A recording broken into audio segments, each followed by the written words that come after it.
जय माता दी भक्तों, आप सभी पर माँ भगवती की कृपा सदा सर्वदा बने रहे। गुप्त नवरात्रि में साधक माँ भगवती के 9 रूपों के साथ साथ 10 महाविद्याओं की भी पूजा करते हैं। खास तौर पर जो लोग तंत्र साधना करते हैं, वे गोपनीय तरीके से गुप्त नवरात्रि में 10 महाविद्याओं की पूजा करते हैं और गुप्त नवरात्रि के चौथे दिन महाविद्या भुवनेश्वरी की पूजा की जाती है। माँ भुवनेश्वरी 10 महाविद्याओं में चतुर्थ स्वरूप विद्या मानी जाती है। माँ भुवनेश्वरी को तीनों लोकों की ईश्वरी माना जाता है। माँ भुवनेश्वरी साक्षात पूरे संसार को धारण करती हैं और इसका पालन पोषण करती हैं। माँ भुवनेश्वरी को जगत माता और जगत धात्री के नाम से भी पुकारा जाता है। माँ भुवनेश्वरी आकाश, वायु, पृथ्वी, अग्नि और जल का निर्माण करती हैं। शास्त्रों में माँ भुवनेश्वरी को मूल प्रकृति कहते हैं।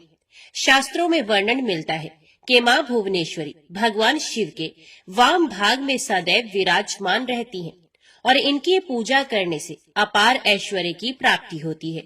जीवन की सभी समस्याएं दूर हो जाती हैं। माँ भुवनेश्वरी की पूजा करने वाले भक्तों की सभी मनोकामनाएं बहुत शीघ्र पूरी होती हैं।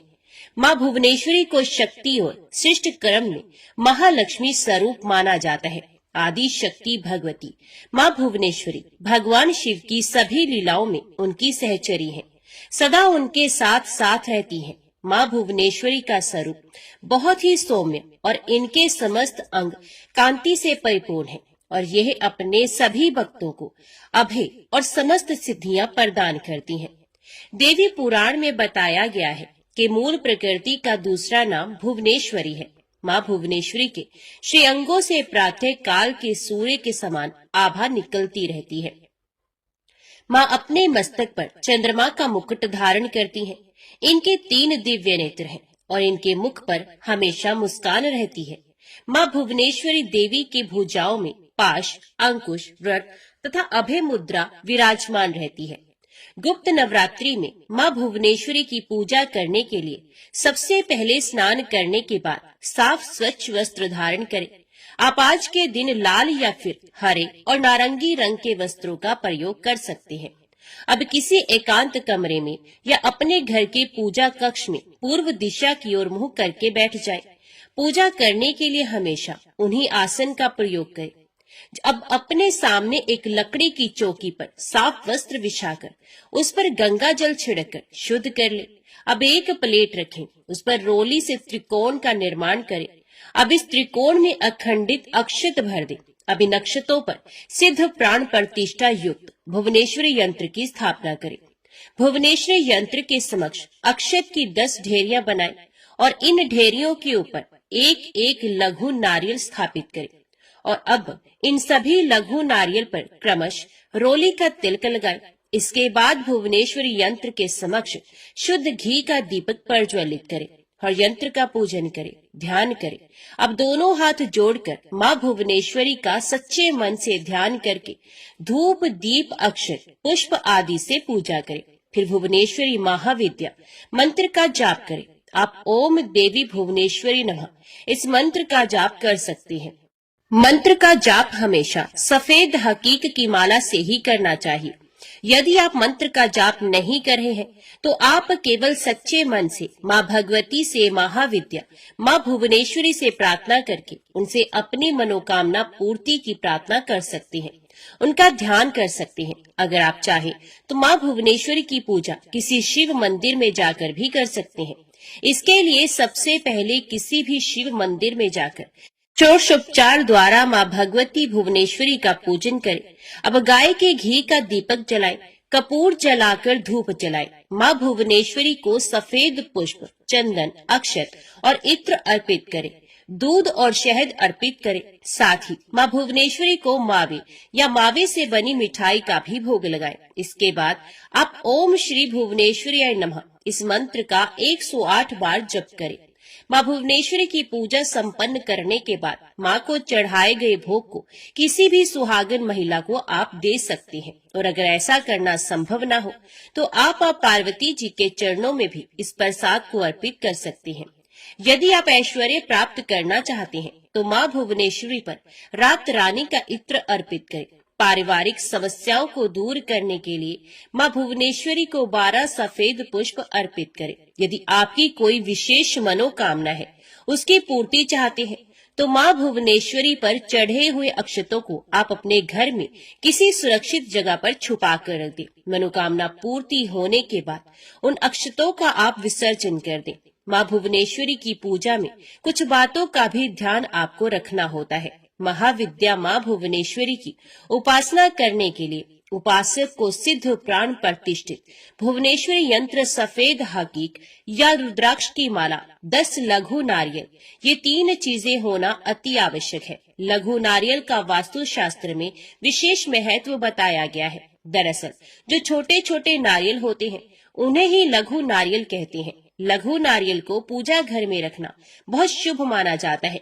लघु नारियल की पूजा करने से घर में धन धान्य संबंधी समस्याएं दूर हो जाती हैं। मां भुवनेश्वरी की साधना हमेशा सुबह 4 बजे से लेकर 6 बजे के बीच या रात 10:15 के समय पे की जानी चाहिए। मां की पूजा करने के बाद भुवनेश्वरी कवच का पाठ अवश्य करना चाहिए। मां भुवनेश्वरी की ये साधना 11 दिनों की होती है। जो तांत्रिक लोग होते हैं उनके लिए ये नियम है, लेकिन जो लोग केवल गुप्त नवरात्रि के बहुत ही सरल आसान विधि से व्रत रखते हैं, उन्हें केवल सरल विधि से मां भुवनेश्वरी की पूजा बाकी दिनों की तरह ही करनी चाहिए।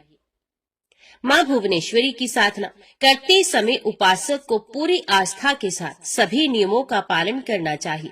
साधक को मां भुवनेश्वरी की साधना उपासना से जुड़ी सभी जानकारियों को पूर्ण रूप से गोपनीय रखना चाहिए, गुप्त रखना चाहिए, नहीं तो पूजा सफल नहीं होती। 11 दिनों के बाद पूजा संपन्न करने के बाद भुवनेश्वरी यंत्र को अपने घर के मंदिर या तिजोरी में लाल वस्त्र में बांधकर 1 साल के लिए रख देना चाहिए। पूजा में इस्तेमाल की गई सभी सामग्री को नदी में प्रवाहित कर देना चाहिए या किसी पीपल के नीचे गड्ढा खोदकर दबा देना चाहिए। विसर्जन अगले दिन करना चाहिए। इस प्रकार मां भुवनेश्वरी की पूजा करने से आपकी साधना पूर्ण हो जाएगी और आपके ऊपर मां भुवनेश्वरी की असीम कृपा सदा बनी रहेगी। मां भुवनेश्वरी की साधना करने से मनुष्य को ज्ञान, धन, सम्मान और प्रतिष्ठा की प्राप्ति होती है। गुप्त नवरात्रि के चौथे दिन मां भगवती के कुष्मांडा रूप की भी पूजा की जाती है। जय मां भगवती, जय मां दुर्गा। अभी हम सुनते हैं नवरात्रि के चौथे दिन में सुने जाने वाला श्रीमद देवी भागवत महापुराण का पाठ। व्यास जी बोले, उस देवी ने चिक्षु राख्य तथा ताम्र का वध कर दिया। ये सुनकर महिषासुर को बड़ा विस्मय हुआ। अब उसने विशाल सेना से युक्त शस्त्रास्त्र लिए हुए तथा कवच धारण किए हुए असीलोमा, बिरालाख्य आदि प्रमुख युद्धों तथा महाबली दैत्यों को भगवती का वध करने के लिए भेजा। वहां पर उन्होंने सिंह के ऊपर विराजमान 18 भुजाओं से सुशोभित खड्ग तथा ढाल धारण की हुई दिव्य स्वरूप वाली भगवती को देखा। तब असीलोमा दैत्यों के वध के लिए उदित देवी के पास जाकर विनयावनत होकर शांति पूर्वक उनसे हंसते हुए कहने लगा। असीलोमा बोला, हे देवी, सच्ची बात बताइए, आप यहाँ किस प्रयोजन से आई हैं? हे सुंदरी, इन निरपराध दैत्यों को आप क्यों मार रही हैं? इसका कारण बताइए। मैं अभी आपके साथ संधि करने को तैयार हूँ। हे वरारोहे, स्वर्ण, मणि, रत्न और अच्छे अच्छे पात्र जो भी आप चाहती हैं उन्हें लेकर यहाँ से शीघ्र चली जाइए। आप युद्ध की इच्छुक क्यों हैं? महात्मा पुरुष कहते हैं कि युद्ध दुख तथा संताप को बढ़ाने वाला और संपूर्ण सुखों का विघातक होता है। मुझे महान आश्चर्य हो रहा है कि पुष्प का भी आघात न सह सकने वाले अपने अत्यंत सुकोमल शरीर में आप शस्त्रों के आघात सहने के लिए क्यों तैयार हैं?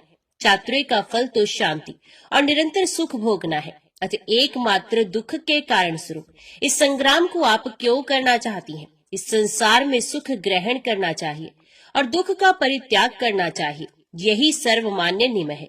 वे सुख भी नित्य और अनित्य के भेद से 2 प्रकार का कहा गया है। आत्म ज्ञान संबंधी सुख को नित्य और भोग जनित सुख को अनित्य माना गया है। वेद और शास्त्र के तत्व का चिंतन करने वाले लोगों को चाहिए कि उस विनाशशील अनित्य सुख को त्याग दे। हे वरानने, यदि आप नास्तिक का स्वीकार करती हो तो भी इस यौवन को पाकर उत्तम से उत्तम सुखों का भोग करे। हे भामिनी, यदि परलोक के विषय में आपको संदेह हो तो इस पृथ्वी पर ही सदाचार पूर्वक रहती हुई स्वर्गीय सुख प्राप्त करने में सदा तत्पर रहें। नहीं तो शरीर में ये यौवन अनित्य है ऐसा समझकर आपको सदा सत्कर्म करते रहना चाहिए। बुद्धिमान पुरुषों को चाहिए कि वे दूसरों को पीड़ित करने के कार्य का त्याग कर दे, अतः बिना विरोध के धर्म, अर्थ और काम का सेवन करना चाहिए। इसलिए हे कल्याणी, आप अपनी बुद्धि धर्म कृत्य में लगाइए। हे अंबिके, आप हम दैत्यों को बिना अपराध के क्यों मार रही हैं? दया भाव पुरुष मात्र का शरीर है और सत्य में ही उसका प्राण प्रतिष्ठित कहा गया है। अतः बुद्धिमान पुरुषों को चाहिए कि दया और सत्य की सदा रक्षा करे। हे देवी, आप दानवों के संहार में अपना प्रयोजन बताएं। देवी बोली, हे महाबाहु, तुमने जो ये पूछा है कि मैं यहाँ क्यों आई हूँ उसे बताती हूँ और दानव वध का प्रयोजन भी बताती हूँ। हे दैत्य, मैं सदा साक्षी बनकर सभी प्राणियों के न्याय तथा अन्याय को देखती हुई सब लोकों में निरंतर विचरती रहती हूँ। मुझे ना तो कभी भोग विलास की इच्छा है, ना लोभ है और ना किसी के प्रति द्वेष भाव ही है। धर्म की मर्यादा रखने के लिए मैं इस संसार में विचरण करती रहती हूँ। साधु पुरुषों की रक्षा करना, अपने इस व्रत का मैं सदा पालन करती हूँ। अनेक अवतार धारण करके मैं सज्जनों की रक्षा करती हूँ। जो असाधु हैं उनका संहार करती हूँ और वेदों का संरक्षण करती हूँ। मैं प्रत्येक युग में उन अवतारों को धारण करती रहती हूँ। दुराचारी महिषासुर देवताओं को मार डालने के लिए उद्यत है, ये जानकर मैं उसके वध के लिए इस समय यहाँ उपस्थित हुई हूँ। हे दानव, मैं उस दुराचारी तथा सुरद्रोही महाबली महिष को मार डालूंगी। अब तुम इच्छा अनुसार जाओ या रुके रहो। मैंने तुमसे ये सब सच सच बता दिया। अथ जाकर अपने उस दुराचारी राजा महिष से कह दो, आप अन्य दैत्य को क्यों भेजते हैं? स्वयं युद्ध कीजिए। यदि तुम्हारे राजा की इच्छा मेरे साथ संधि करने की हो तो सभी दैत्य शत्रुता छोड़कर सुख पूर्वक पाताल चले जाएं। देवताओं को जीतकर जो भी देव द्रव्य असुरों ने छीन लिया है ये सब वापस करके वे उस पातालपुरी में चले जाएं, जहाँ इस समय प्रहलाद विराजमान है। व्यास जी बोले, हे राजन, इस प्रकार देवी का वचन सुनकर असीलोमा भगवती के सामने ही महान शूरवीर बीडालाख्य से प्रीति पूर्वक पूछने लगा। असीलोमा बोला, बीडालाख्य, देवी ने अभी अभी जो कहा है वे तो तुमने सुन लिया। इस स्थिति में हमें संधि या विग्रह क्या करना चाहिए? बीडालाख्य बोला, युद्ध में मृत्यु को निश्चित हुए भी हमारे अभिमानी महाराज संधि नहीं जानते, नहीं करना चाहते। समर में बहुत से योद्धा मारे जा चुके हैं, ये देखकर भी वे हमें भेज रहे हैं। देव को टाल सकने में भला कौन समर्थ है? सम्मान की भावना से रहत स्वामी की आज्ञा का पालन करने वाले तथा सदा उनके अधीन रहने वाले सेवकों का सेवा धर्म अत्यंत कठिन है। सूत के संकेत पर नृत्य करने वाली कठपुतली की भांति वे सदा परतंत्र रहते हैं। अतः उन महिषासुर के सामने जाकर मेरे अथवा तुम्हारे द्वारा ऐसा अप्रिय वचन कैसे कहा जा सकता है कि देवताओं के धन एवं रतन वापस करके सभी दानव यहाँ से पाताल को लौट चले। सदा प्रिय वचन बोलना चाहिए, किंतु वे असत्य ना हो। वचन हितकारक तथा प्रिय होना चाहिए। यदि वचन सत्य होने पर भी प्रिय ना हो तो ऐसी दशा में बुद्धिमान मनुष्यों के लिए मौन ही श्रेष्ठ होता है। नीति शास्त्र का कथन है कि वीर पुरुषों को चाहिए कि वे मिथ्या वचनों द्वारा राजा को धोखे में ना डालें। सत्य बात तो ये है कि आदर के साथ हित की बात कहने अथवा पूछने के लिए हम लोगों को वहां नहीं चलना चाहिए।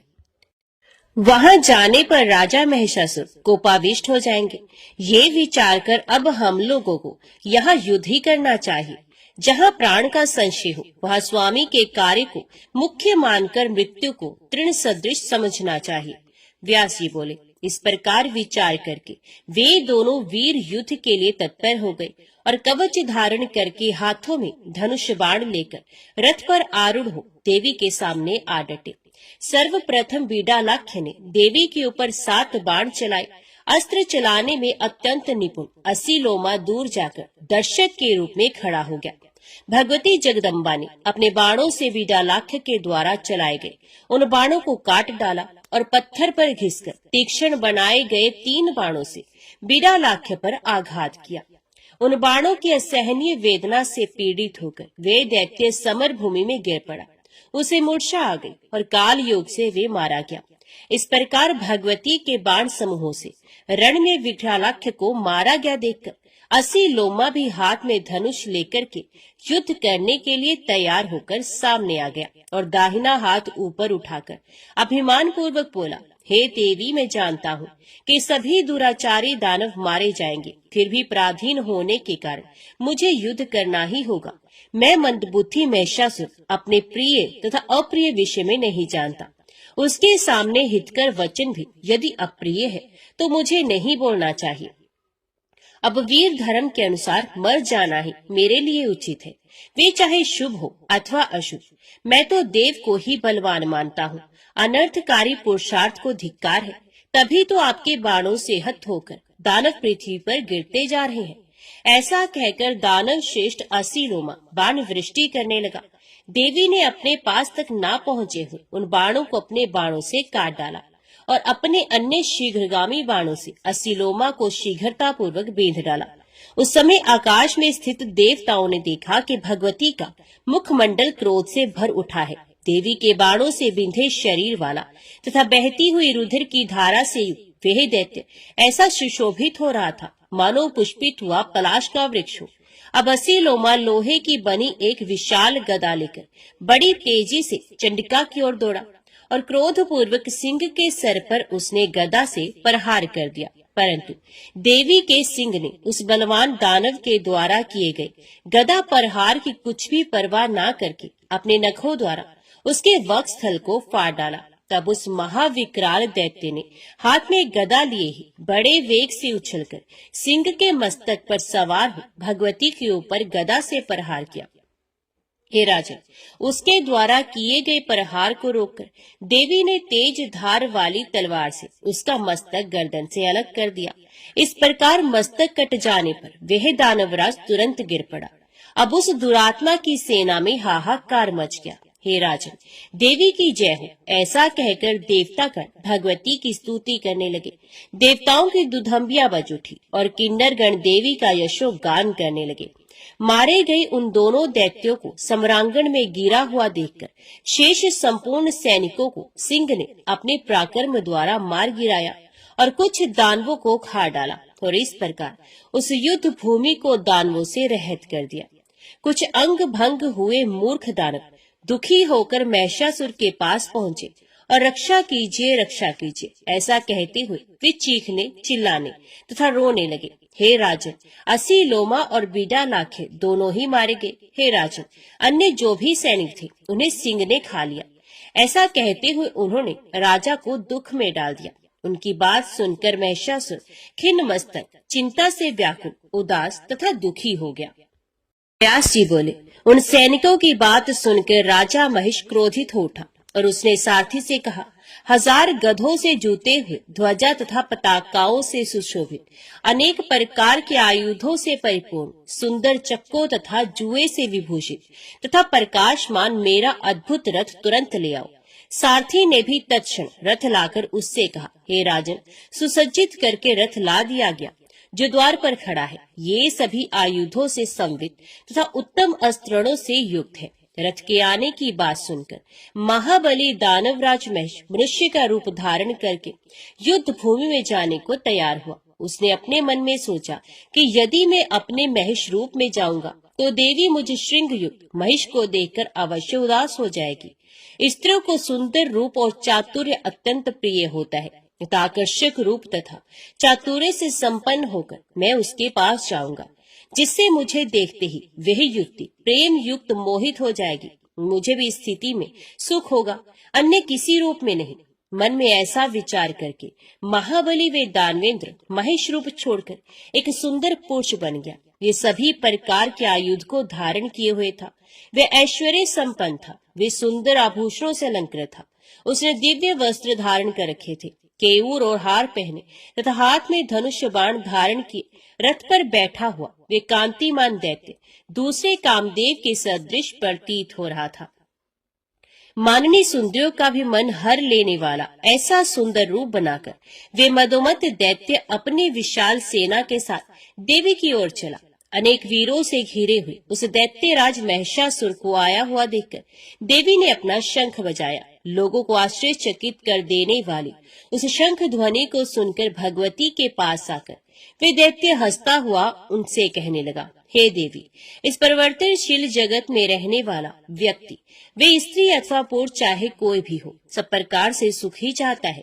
इस लोक में सुख मनुष्यों को संयोग में ही प्राप्त होता है, वियोग में सुख होता ही नहीं।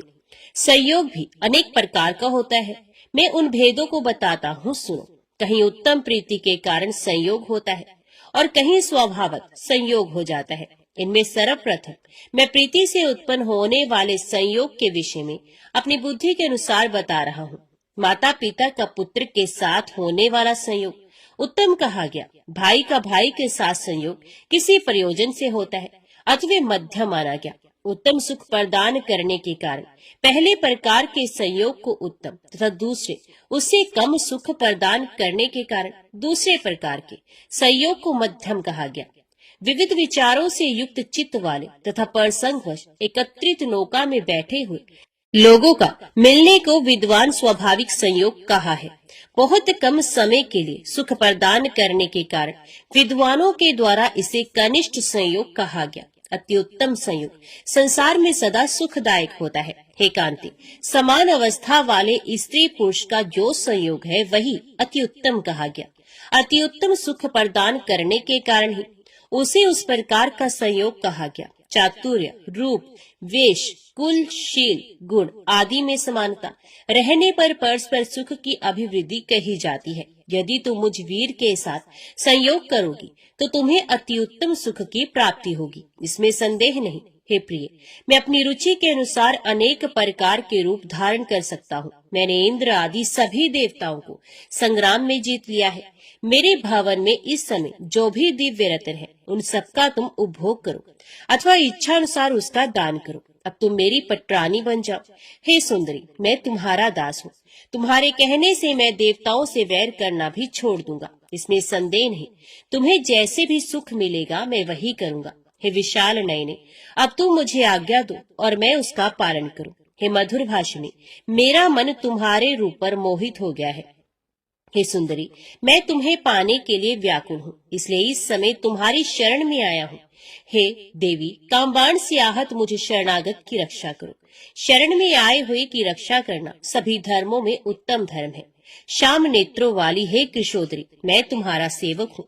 मैं मरण पर्यंत सत्य वचन का पालन करूंगा, इसके विपरीत नहीं करूंगा। हे तनवंगी, नानाविध आयुधों को त्याग कर मैं तुम्हारे चरणों में अवनत हूँ। हे विशालाक्षी, मैं कामदेव के बाणों द्वारा संतप्त हो रहा हूँ, अतः तुम मेरे ऊपर दया करो। हे सुंदरी, जन्म से लेकर आज तक मैंने ब्रह्मा आदि देवताओं के समक्ष भी दीनता नहीं प्रदर्शित की, किंतु तुम्हारे समक्ष आज उसे प्रकट कर रहा हूँ। ब्रह्मा आदि देवता सम्रांगण में मेरे चरित्र को जानते हैं। हे भामिनी, वही मैं आज तुम्हारी दास्ता स्वीकार करता हूँ। मेरी ओर देखो। व्यास जी बोले। ऐसा कहते हुए उस दैत्य महिषासुर से हंसकर अनुपम सौंदर्यमयी भगवती मुस्कान के साथ ये वचन कहने लगी। देवी बोली, मैं परम पुरुष के अतिरिक्त अन्य किसी पुरुष को नहीं चाहती। हे दैत्य, मैं उनकी इच्छा शक्ति हूँ। मैं ही सारे संसार की सृष्टि करती हूँ। वे विश्वात्मा मुझे देख रहे हैं। मैं उनकी कल्याण में प्रकटती हूँ।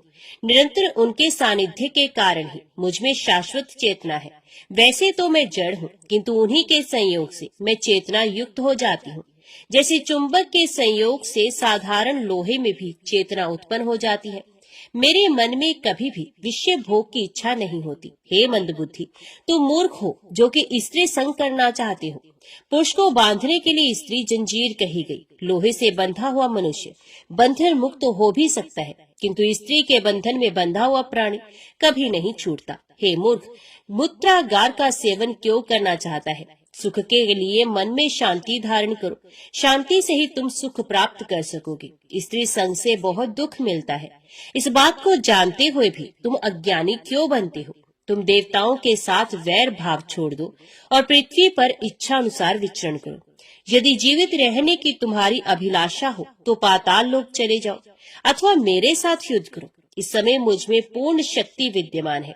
हे दानव, सभी देवताओं ने तुम्हारा नाश करने के लिए मुझे यहाँ भेजा है।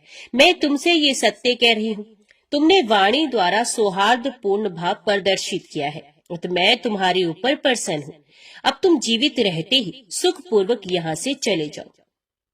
केवल 7 पग साथ चलने पर ही सज्जनों में मैत्री हो जाती है। इसी कारण मैं तुम्हें जीवित छोड़ दे रही हूँ। हे वीर, यदि मरने की ही इच्छा हो तो तुम मेरे साथ आनंद से युद्ध कर सकते हो। हे महाबाहो, मैं तुम्हें युद्ध में मार डालूंगी, इसमें कोई संशय नहीं।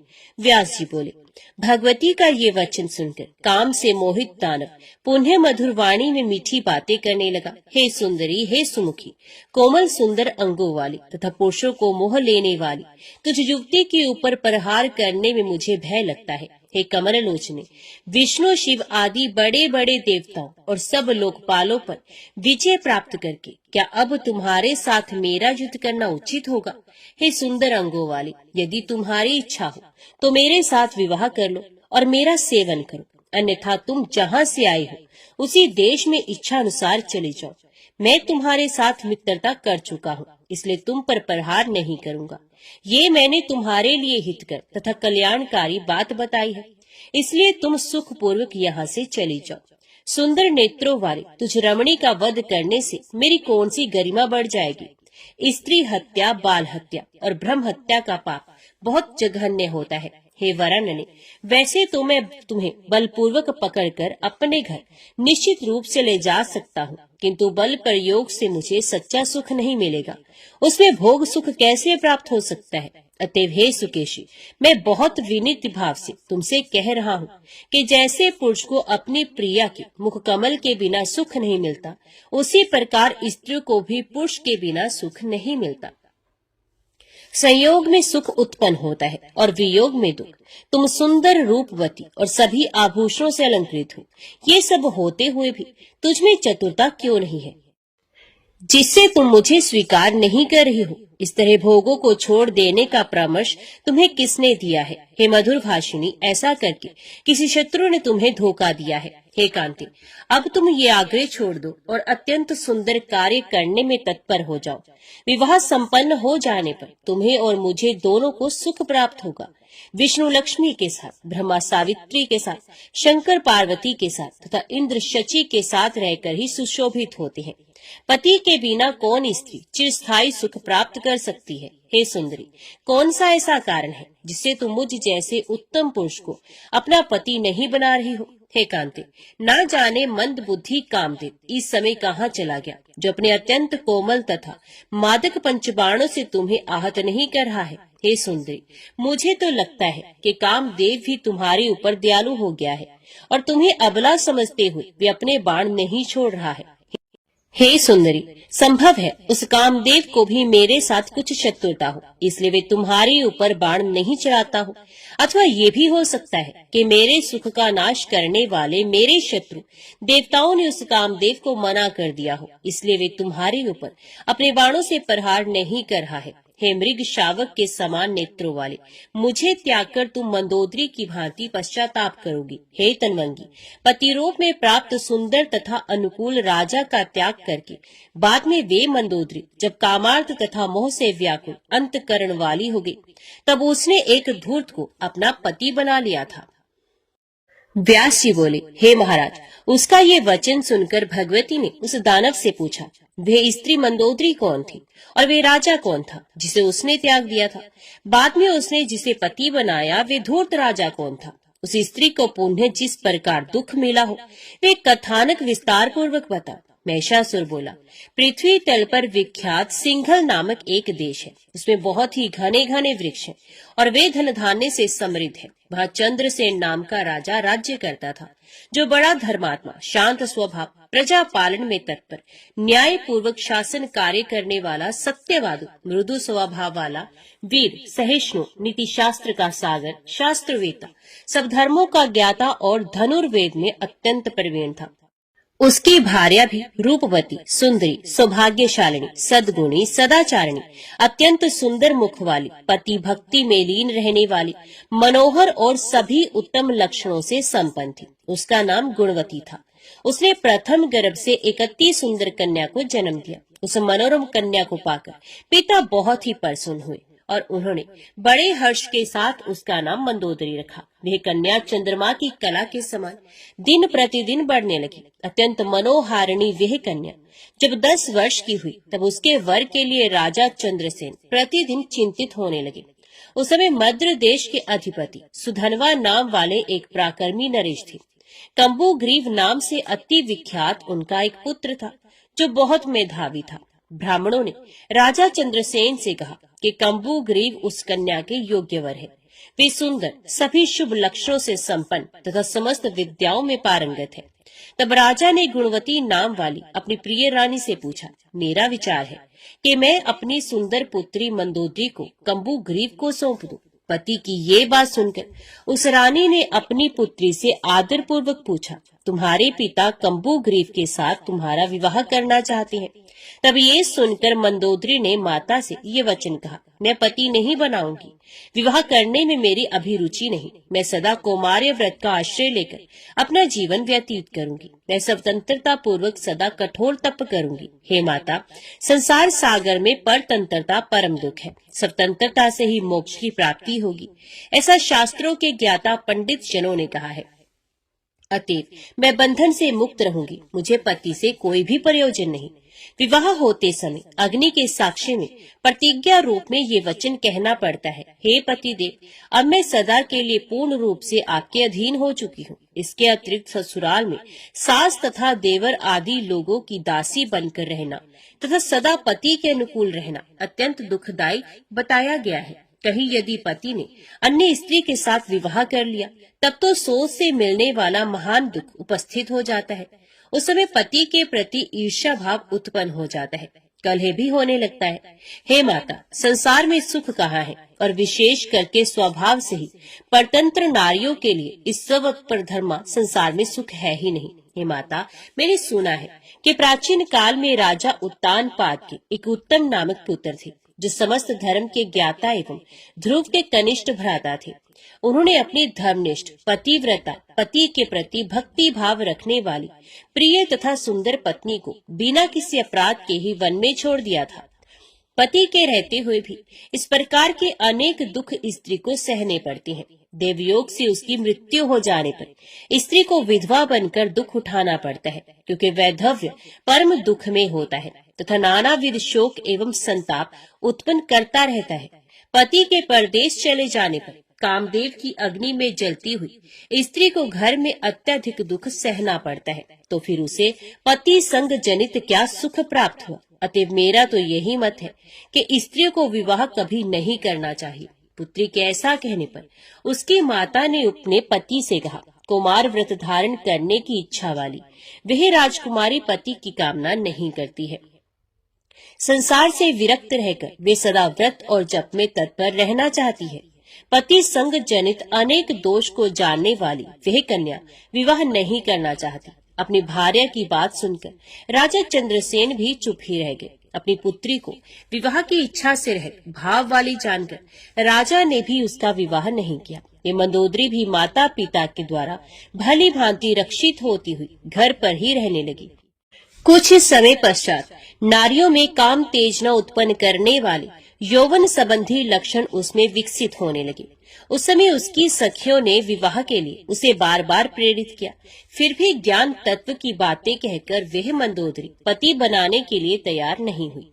एक दिन सुंदर मुख वाली वह कन्या अपनी दासियों के साथ बहुत से वृक्षों से सुशोभित उद्यान में आनंद पूर्वक विहार करने के लिए गई। उस कृशोद्री ने वहां पुष्पित लताओं को देखा और अपनी सखियों के साथ पुष्प चुनती हुई वे वहां पर क्रीड़ा विहार करने लगी। उसी समय उस मार्ग से संयोगवश कौशल नरेश वीरसेन आ गए। वे महान शूरवीर तथा बहुत विख्यात थे। वे रथ पर अकेले ही आरूढ़ थे तथा उनके साथ कुछ सेवक भी थे और सेना उनके पीछे पीछे धीरे धीरे चली आ रही थी। तभी उसकी सखियों ने दूर से ही राजा को देख लिया और उनमें से किसी युवती ने मंदोदरी से कहा, विशाल भुजाओं वाला रूपवान तथा दूसरे कामदेव के समान एक पुरुष रथ पर सवार होकर इस मार्ग से चला आ रहा है। मैं तो ये मानती हूँ कि यहाँ भाग्यवश कोई राजा ही आ गया है। वह युवती ऐसा कह ही रही थी कि इतने में कौशल नरेश वीरसेन वहां आ गए। उस शाम कटाक्षों वाली मंदोदरी को देखकर राजा विस्मय में पड़ गए। रथ से तुरंत उतरकर उन्होंने दासी से पूछा, विशाल नेत्रों वाली यह युवती कौन है और किसकी पुत्री है, मुझे शीघ्र बताओ। इस प्रकार पूछे जाने पर मधुर मुस्कान वाली दासी ने उनसे कहा, सुंदर नेत्रों वाले हे वीर, पहले आप मुझे बताएं। मैं आपसे पूछ रही हूँ कि आप कौन हैं, यहाँ किस लिए आए हैं और यहाँ आपका कौन सा कार्य है, ये सब अभी बताने की कृपा करें। दासी के ये पूछने पर राजा ने उससे कहा, पृथ्वी पर अत्यंत अद्भुत कौशल नामक एक देश है। हे प्रिय, वीरसेन नाम वाला मैं उसी देश का शासक हूँ। मेरी विशाल चतुरंगनी सेना पीछे पीछे आ रही है। मार्ग भूल जाने के कारण यहाँ आए हो मुझको तुम कौशल देश का राजा समझो। सैरंध्री बोली, हे राजन, ये महाराज चंद्रसेन की पुत्री है और इसका नाम मंदोदरी है। कमल सदृश नेत्रों वाली यह राजकुमारी विहार करने की इच्छा से इस उपवन में आई है। उसकी बात सुनकर राजा ने उस सैरंध्री से कहा, हे सैरंध्री, तुम चतुर हो, अतः राजकुमारी को समझा दो। हे सुनैने, मैं ककुस्थ वंश में उत्पन्न एक राजा हूँ। अतः हे कामिनी, तुम गंधर्व विवाह के द्वारा मुझे पति बना लो। मेरी कोई भार्या नहीं, मैं भी अद्भुत यौवन अवस्था से संपन्न रूपवती और कुलीन युवती की आकांक्षा रखता हूँ। अथवा यदि गंधर्व विवाह पसंद ना हो तो तुम्हारे पिता विधि विधान से तुमको मुझे सौंप दे। मैं सर्वथा तुम्हारे अनुकूल पति बना रहूंगा, इसमें संदेह नहीं। महेश बोला, तब वीरसेन का वचन सुनकर काम शास्त्र में परवीन सैरंध्री ने हंसकर उस मंदोदरी में मधुर वाणी में कहा, हे मंदोदरी, सूर्य वंश में उत्पन्न ये राजा यहाँ आए हैं। ये रूपवान, बलवान तथा आयु में तुम्हारे ही तुल्य है। सुंदरी, ये राजा सम्यक प्रकार से तुझ में प्रेमासक्त हो गए हैं। हे विशाल नैनों वाली, तुम्हारी विवाह योग्य अवस्था हो गई है और तुम वैराग्य भाव से युक्त रहती हो। ये जानकर तुम्हारे पिता भी सदा चिंतित रहते हैं। उन महाराज ने बार बार लंबी सांस लेकर हम लोगों से ये कहा था कि हे दासियों, तुम लोग सदा उसकी सेवा में संलग्न रहती हो, अतः तुम ही लोग मेरी इस पुत्री को समझाओ।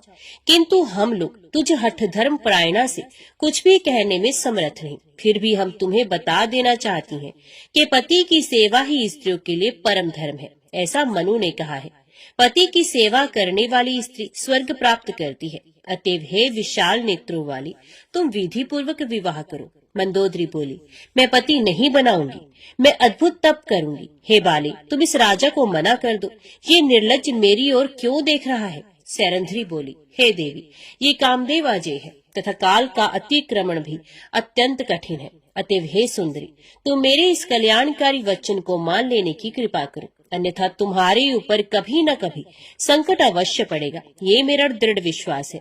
उसकी ये बात सुनकर राजकुमारी ने उस सखी से कहा, हे परिचारिके, देव योग से जो भी होने वाला है वे हो, किंतु मैं विवाह बिल्कुल नहीं करूंगी, इसमें संदेह नहीं है। महेश बोला, उस राजकुमारी का निश्चित विचार जानकर सैरंध्री ने राजा से पुनः कहा, हे राजा, आप इच्छा अनुसार यहाँ से जा सकती हैं। ये राजकुमारी उत्तम पति बनाना नहीं चाहती। उसकी बात सुनकर राजा वीरसेन उदास हो गए और उस राजकुमारी के प्रति आसक्ति रहित होकर अपनी सेना के साथ कौशल देश के लिए प्रस्थित हो गए। उस मंदोदरी की इंदुमती नाम की एक छोटी बहन थी, जो समस्त शुभ लक्षणों से संपन्न तथा अत्यंत रूपवती थी। जब वे विवाह के योग्य हुई तब उसके विवाह की तैयारी होने लगी। उसका स्वयंवर रचाया गया। स्वयंवर के मंडप में अनेकों देशों के राजा एकत्रित हुए। इंदुमती ने उनमें से एक बलशाली, रूपवान, कुलीन, शीलवान तथा समस्त शुभ लक्षणों से संपन्न राजा का वरण किया। उसी समय वह मंदोदरी देव योग से एक धूर्त, शठ तथा चातुर्य संपन्न राजा को देखकर कामातुर हो गई और उस पर मोहित हो गई। उस कोमलांगी ने अपने पिता से कहा, हे पिताजी, अब आप मेरा भी विवाह कर दीजिए। मद्र देश के राजा को यहाँ देकर अब मेरी भी विवाह करने की इच्छा हो गई है। पुत्री ने एकांत में अपने पिता से जो कुछ कहा था उसे सुनकर राजा चंद्रसेन प्रसन्न मन से उसके विवाह कार्य की व्यवस्था में संलग्न हो गए। तत्पश्चात मद्र देश के उन राजा को अपने घर बुलाकर उन्होंने वैवाहिक विधि के अनुसार उन्हें अपनी कन्या मंदोदरी सौंप दी और बहुत सा वैवाहिक उपहार प्रदान किए। मद्र नरेश चारुदेशन भी उस सुंदरी को पाकर बहुत प्रसन्न हुआ और संतुष्ट होकर स्त्री के साथ अपने घर चला गया। राजाओं में श्रेष्ठ वे चारू देश में बहुत दिनों तक उस कामिनी के साथ रमण करता रहा। एक दिन वे किसी दासी के साथ एकांत में रमण कर रहा था। सेरेंद्री ने ये बात मंदोदरी को बताई और उसने स्वयं जाकर पति को उस स्थिति में देख लिया। तब उसने मुस्कुराकर क्रोध के साथ राजा को बहुत उपालंभ दिया। इसके बाद पुनः किसी दिन मंदोदरी ने राजा को एक रूपवती दासी के साथ एकांत में क्रीड़ा विहार करते हुए देखा। ये देखकर उस समय उसे महान कष्ट हुआ। वे सोचने लगी, जब मैंने इसे स्वयंवर में देखा था तब मैं इस छठ के विषय में ऐसा नहीं समझ पाई। मैंने मोहवश ये क्या कर डाला। इस राजा ने तो मुझे ठग लिया। अब मैं क्या करूं? केवल संताप ही मिला। ऐसे निर्लज, निर्दयी और धूर्त पति के प्रति प्रेम कैसे हो सकता है? अब मेरे जीवन को धिक्कार है। आज से मैं संसार में पति के साथ सहवास से प्राप्त होने वाले सारे सुख का त्याग कर रही हूँ। अब मैंने संतोष कर लिया है। मैंने वह काम कर डाला जिसे मुझे नहीं करना चाहिए था, इसलिए वह मेरे लिए कष्टदायक सिद्ध हुआ। अब यदि मैं देह त्याग करती हूँ तो वह दुस्तर आत्महत्या के समान होगा। यदि पिता के घर चली जाऊं तो वहाँ भी सुख नहीं मिलेगा और वहाँ पर मैं अपनी सखियों की हंसी की पात्र बनी रहूंगी। इसमें कोई संशय नहीं। अतः वैराग्य युक्त होकर भोग विलास के सुख का परित्याग करके काल योग से मुझे यहाँ पर निवास करना चाहिए। महिष बोला, ऐसा विचार करके वह नारी सांसारिक सुख का परित्याग करके दुख तथा शोक संतप्त रहती हुई पति के घर पर ही रह गई। अतः हे कल्याणी, उसी प्रकार तुम भी मुझ राजा पति का अनादर करके पुनः कामातुर होने पर किसी अन्य मूर्ख तथा कायर पुरुष का आश्रय ग्रहण करोगी। अतः स्त्रियों के लिए परम हितकारी तथा सच्ची मेरी ये बात मान लो। इसे ना मानकर तुम बहुत कष्ट उठाओगी, इसमें कोई संदेह नहीं। देवी बोली, हे मंदबुद्धि, अब तुम पाताल लोक भाग जाओ अथवा मेरे साथ युद्ध करो।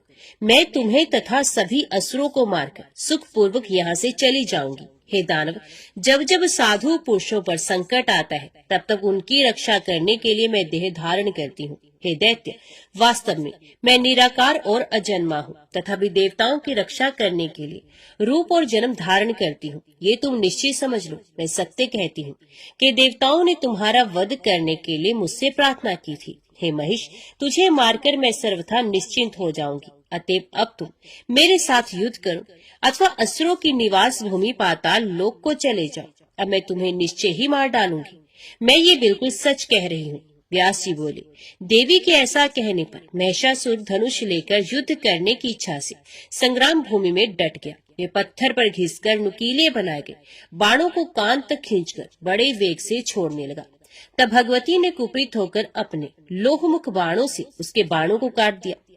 अब देवी और दानव महिष में भीषण संग्राम होने लगा। यह युद्ध अपनी अपनी विजय चाहने वाले देवताओं और दानवों के लिए बड़ा भयदायक था। उसी समय दुर्धर नामक दैत्य बीच में आकर भगवती को कुपित करता हुआ उन पर अतिशय दारुण और विषैले बाणों की वर्षा करने लगा। तब भगवती ने क्रोधित होकर उस पर तीक्ष्ण बाणों के द्वारा प्रहार किया, जिससे दुर्धर प्राणहीन होकर पर्वत शिखर की भांति पृथ्वी पर गिर पड़ा। दुर्धर को मृत देखकर शस्त्रों का महान जाता त्रिनेत्र रणभूमि में आकर 7 बाणों से भगवती परमेश्वरी पर आघात करने लगा। वे बाण देवी के पास पहुंच भी नहीं पाए थे कि बीच में ही उन्होंने अपने बाणों से उन बाणों को काट दिया। तत्पश्चात जगदम्बा ने अपने त्रिशूल से त्रिनेत्र को मार दिया।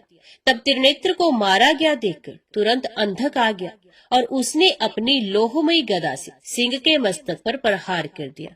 किंतु सिंह क्रोध में भरकर अपने तीक्ष्ण नखों के प्रहार से उस महान बलशाली दानव का वध करके उसका मांस खाने लगा। उन्हें रण में मारा गया देखकर महिषासुर को बहुत आश्चर्य हुआ।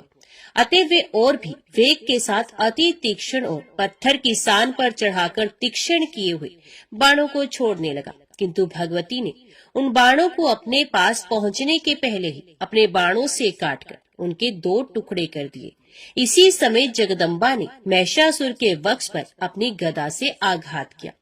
देवताओं को दुख देने वाला महिष गदा से घायल होकर मूर्छित हो गया। किंतु उस वेदना को सहन करके वे पापी उठ खड़ा हुआ और पुनः तुरंत आकर उसने कोपाविष्ट होकर अपनी गदा से सिंह के मस्तक पर प्रहार किया। तब सिंह भी नखों के आघात से उस महान असुर को विदीर्ण करने लगा। तब महिषासुर ने मानव रूप त्याग कर सिंह का रूप धारण कर लिया और वह अपने नखों से भगवती के मतवाले सिंह को चीरने लगा। उसे सिंह रूप में देखकर भगवती क्रोधित हो गई और अपने लोहमुख तीक्ष्ण क्रूर एवं सर्प सदृश बाणों से उसे बींधने लगी। तदंतर सिंह रूप त्याग कर महिषासुर ने मद बहाते हुए हाथी का रूप धारण करके अपनी सूंड से एक विशाल शैल शिखर उठाकर चंडिका पर फेंका। उस पर्वत शिखर को आते देखकर भगवती जगदम्बा ने पत्थर पर घिसकर तेज किए गए बाणों से उसे तिल तिल करके काट डाला और वे बड़ी जोर से अट्टहास करने लगी।